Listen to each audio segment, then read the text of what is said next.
Hi, this is Tim of the 1916 Company. Welcome and thanks for logging on. If you love this watch, email me, tmosso at the1916company.com for purchase, pricing, and availability questions concerning this watch. And this watch is the Jaeger-LeCoultre Master Control Calendar. This is a special edition from 2022, built in 800 pieces. In stainless steel with a blue dial and matching blue calendar discs. The watch is part of a long-running series of Jaeger-LeCoultre calendar wristwatches dating back to at least the caliber 412 in the 1930s. It's based on the 2020 to present generation of the Master Control calendar, which means it's 40 millimeters in diameter, it's 11.2 millimeters thick, and then it's 47.5 from lug to lug with a 20 millimeter spacing between the lugs. You can see this 2022 edition, one of 800 made. A lovely piece that wears beautifully. While the masters of the 2000s were often technically adept, they were often difficult to wear. Inelegant cases, massive proportions, and sometimes awkward on a small wrist, they weren't universally wearable. In the 2010s, the cases became a lot more shapely and a lot more wearable. So you could see on my 16 centimeter circumference wrist, this wears beautifully. It's low enough to fit under a cuff quite easily. It's short enough across my wrist that I could recommend it for a wrist as small as 14 centimeters circumference.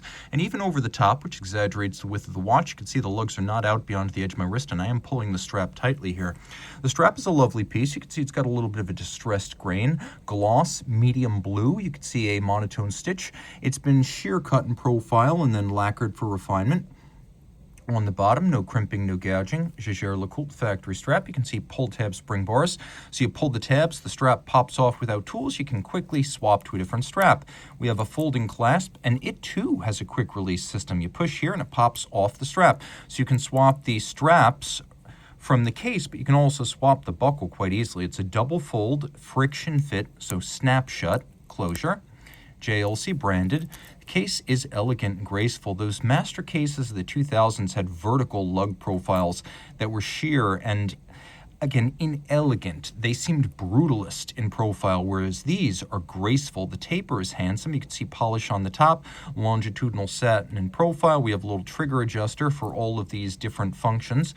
And if you do adjust the pointer date, it will also drive the month along. Now, what's fascinating about the date is that this is a feature borrowed from the original Master Tourbillon of 2005, where you have the jump from one side to the other. Now, in the original, it was designed to jump over a tourbillon, which would have been positioned down at 6 o'clock. Here, the pointer-style date jumps from 15 to 16 to avoid obscuring the moon phase, and all of these corrections are done using the pushers. You can see the pushers are on a somewhat higher plane than the crown, so this is a modular complication. We have a bezel that's slightly stepped in from the case band to visually thin the watch.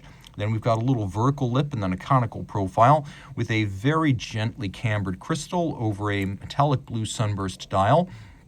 You can see we have all applique tri-Arabic numerals and then dart style faceted and polished indices. We've got a sunburst center, and then you can see that there's a slightly different texture and tone to the different tracks, the inner, the intermediate, and then the outermost. Taking a look at the hands at center, you can see they're Dauphine style and half frosted for better contrast. The moon phase is lovely in silver, gloss, and gleaming. Turning off the lights, you can see the watch is surprisingly well loomed, and we have a stop seconds function, so you can stop the seconds hand and set the watch precisely to a reference time. It is a simple calendar, so 5 corrections per year. It's not an annual or perpetual, but it's also not priced like one.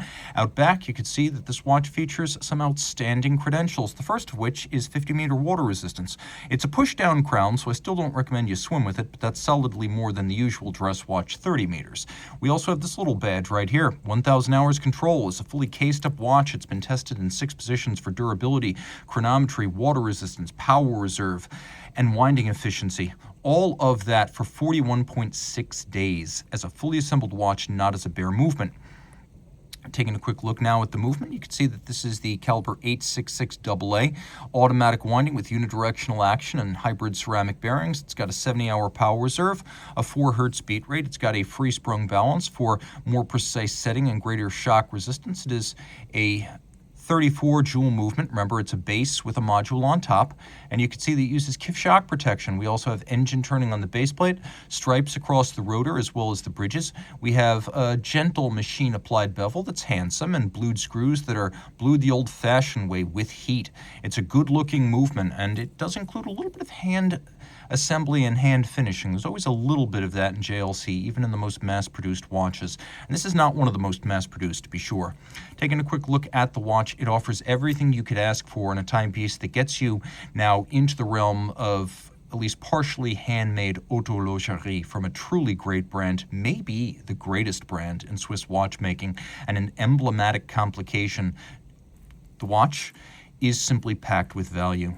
And again, a 70-hour power reserve. JLC started upping the power reserve as of 2018. So reach out to Team Mosso at the 1916company.com for purchase and pricing details.